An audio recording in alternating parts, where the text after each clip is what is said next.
कायनात की वसअतों और आखिरी हुदूद तक पहुंचने की जुस्तजू में मसरूफ इंसान आज तक निज़ाम कायनात के बारे में तरह तरह के मफरूज़े और नज़रिए कायम करता और फिर वक्त के साथ उन्हें तब्दील करता आया है। कायनात एक ही है या बहुत सी जहां आबाद हैं, ये साइंसदानों और फलसफियों के लिए हमेशा से एक बड़ा सवाल बना रहा है।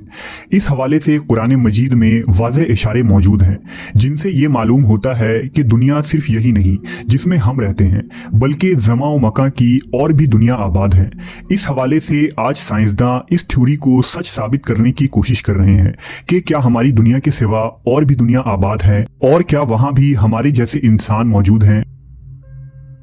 अल्लाह ने इस सवाल का जवाब देते हुए अपने मुकद्दस किताब में फरमाया, अल्लाह वो है जिसने 7 आसमान पैदा किए और उनके मानिंद ज़मीनें भी, उनके दरमियान हुक्म नाजिल होता है ताकि तुम जान लो कि बेशक अल्लाह हर चीज पर कुदरत रखने वाला है।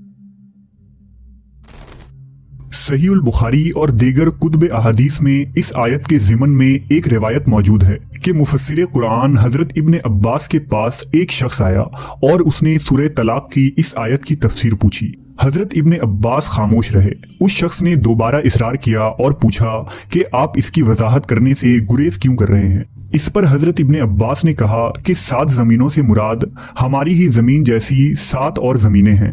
हर जमीन पर हमारे पैगंबर मोहम्मद सल्लल्लाहु अलैहि वसल्लम की तरह एक रसूल आए हैं। हजरत आदम की तरह वहां भी आदम, नूह की तरह उन जमीनों पर भी नूह, इसी तरह इब्राहिम, मूसा और ईसा अलैहिस्सलाम की तरह वहां भी नबी माबूस हुए। ये वो सवाल था जो आज से 1400 साल पहले हजरत इब्ने अब्बास से कुरान की उस आयत की तफसीर के बारे में पूछा गया था। आज साइंसदान इस सवाल का जवाब साइंसी तरीके से दरियाफ्त करने के लिए सर जोड़कर बैठे हैं। डॉक्टर मोरिस बुकाई की किताब इस्लाम, बाइबल और साइंस में उन्होंने लिखा है कि इनकी तहकीक के मुताबिक कुरान मजीद में 7 का अदद कसरत से इस्तेमाल किया गया है, जैसा कि यूनानी और रोमी भी 7 के अदद को अपने रूहानी और मजहबी उलूम में कसरत से जिक्र किया करते थे। लिहाजा मुमकिन है कि 7 जमीनों से मुराद ये हो कि हमारी जमीन की तरह ही और बहुत सी जमीनें कायनात में मौजूद हों, वो इंसान की उन तक रसाई नहीं। आज साइंस के मुताबिक बेशुमार दूसरे सैयारे और सूरज की तरह बेशुमार सितारे इस कायनात में बिखरी पड़ी हैं और हमारा निज़ाम शमसी इस पूरी कायनात का सिर्फ एक छोटा सा टुकड़ा भी नहीं है। दरअसल साहिल समुंदर में रेत के जर्रात कम हैं, मगर कायनात में प्लैनेट, सैयारे और सूरज वगैरह इससे कई ज्यादा हैं।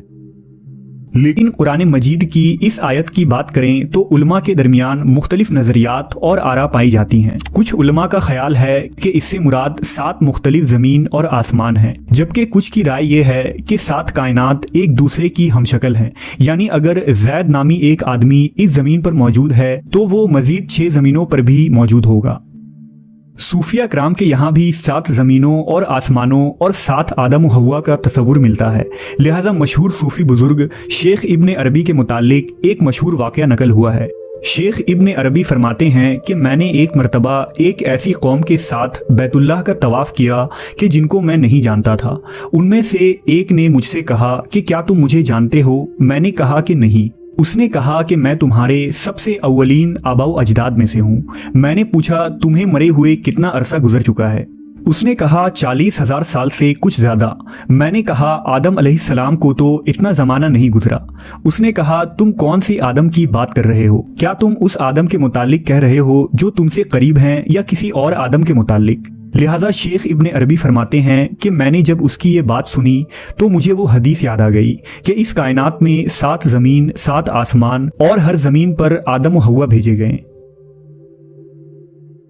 अहले हिकमत ने 7 आसमानों और उनकी खुसूसियात को कुछ यूं जिक्र किया है कि ज़मीन से आसमानी दुनिया की और एक आसमान से दूसरे आसमान की मुसाफत 500 साल के सफ़र की दूरी के बराबर है। और इसी तरह हर आसमान का अपना अपना हजम यानी वॉल्यूम है। पहला आसमान दूध से भी ज़्यादा सफ़ेद है, मगर कोहे काफ की सब्जी की वजह से ये हरा नज़र आता है। इस आसमान का नाम रुकिया है। दूसरे आसमान का नाम फीदूम या माऊन है और वो ऐसे लोहे का है जिससे रोशनी की शुआएं फूटती हैं। तीसरे आसमान का नाम मलकूत या हायून है और वो तांबे का है। चौथे आसमान का नाम ज़ाहिरा है और वो आंखों में खैरगी पैदा करने वाली सफ़ेद चांदी से बना है। और सातवें आसमान का नाम लाबिया या दामिया है जो सुर्ख याकूत का है और उसी में बैतुल मामूर है। इसी तरह नबी करीम हज़रत मोहम्मद सल्लल्लाहु अलैहि वसल्लम का सफ़र मिराज इस बात का वाज़ह तरीन सबूत है कि हुजूर ने बुराक पर सफ़र करते हुए जिब्रील अमीन के साथ तमाम आसमानी रास्तों को पार किया, जिसके अंदर 7 आसमान भी शामिल था। और हुजूर ने तमाम आसमानों में पैगंबरों और रसूलों से मुलाकात की, जबकि 7 ज़मीनों और आसमानों की एक ताबीर जदीद नज़रिया मल्टीवर्स की शक्ल में दी जा सकती है।